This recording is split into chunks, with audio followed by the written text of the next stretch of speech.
মাননীয় প্রধান উপদেষ্টা আজকে সমস্ত দলের জাতীয় নেতৃবৃন্দকে এখানে আহ্বান জানিয়েছিলেন। আমরা সেখানে এসেছিলাম। দল মত আমাদের ভিন্ন আদর্শ, আমাদের ভিন্ন পথ, আমাদের পথটা হচ্ছে বাংলাদেশকে রক্ষা করতে হবে। এই সব কিছুর ঊর্ধ্বে উঠে দেশ আমাদের সবার, শুধু রাজনৈতিক দল না, আমাদের সকলের, জনগণের একটা বিশেষ অংশ আপনারাও, এবং আপনাদের ভূমিকাও কিন্তু গত আন্দোলনে কারো কারো না থাকতে পারে, কিন্তু নির্বিশেষে অনেক সহায়ক ছিল। এই জন্য সেই ভূমিকার জন্যও আমি আপনাদেরকে অভিনন্দন এবং ধন্যবাদ জানাচ্ছি। আগামীর বাংলাদেশ গঠনে পথে পথে আমরা বিভিন্ন অন্তরায় দেখতে পাচ্ছি, বিশেষ করে পার্শ্ববর্তী দেশ, তারা আমাদের প্রতিবেশী। আমরা তাদের সাথে সৎ প্রতিবেশী সুলভ সম্পর্ক চাই, কিন্তু সাম্প্রতিক কিছু ভূমিকা ছিল অত্যন্ত উস্কানিমূলক, অসহিষ্ণু, অগ্রহণযোগ্য। আপনারা এটা দেখেছেন।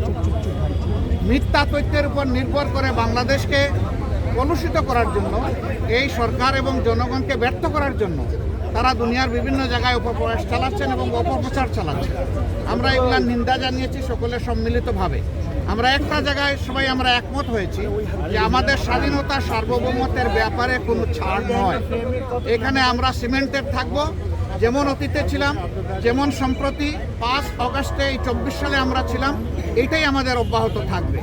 এখানে পরামর্শ এসেছে রাজনৈতিক শীর্ষ নেতৃবৃন্দের সাথে, যেমন মত বিনিময় হয়েছে, ছাত্র সংগঠনগুলোর সাথে হবে, বিভিন্ন ধর্মীয় সম্প্রদায়ের সাথে হবে, আপনাদের সাথে হবে। আমরা সেই প্রস্তাব রেখে এসেছি এবং আমরা আশা করছি আপনাদের সাথেও মত বিনিময় হবে।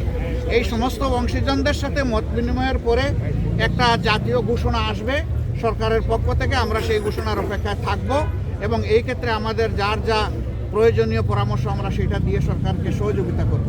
আরেকটি বিষয় আমরা অত্যন্ত ক্লিয়ারলি আমরা জানিয়ে দিয়েছি, এক্সট্রিমিজম বা চরমপন্থা যে দিক থেকেই আসুক আমরা তাকে ঘৃণা করি। এটাকে আমরা কোনো অবস্থায় প্রশ্রয় দিব না এবং মেনে নেব না। এটা যে রূপ নিয়েই আসুক, সকল রূপের আমরা চরমপন্থাকে আমরা ঘৃণা করব এবং প্রশ্রয় আমরা দিব না কেউ। এই ব্যাপারে আমরা সকলে একমত হয়েছি।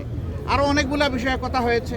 আমাদের দেশের ভাবমূর্তি নষ্ট যারা করছে তাদেরকে বোঝানো যে তোমরা আমাদের প্রতিবেশী, আমরা যদি ভালো থাকি তোমরাও ভালো থাকবা, আমরা ভালো না থাকলে তোমরা ভালো থাকবা কেমনে। এই বিষয়গুলো তো আসবে, অবভিয়াসলি আসবে।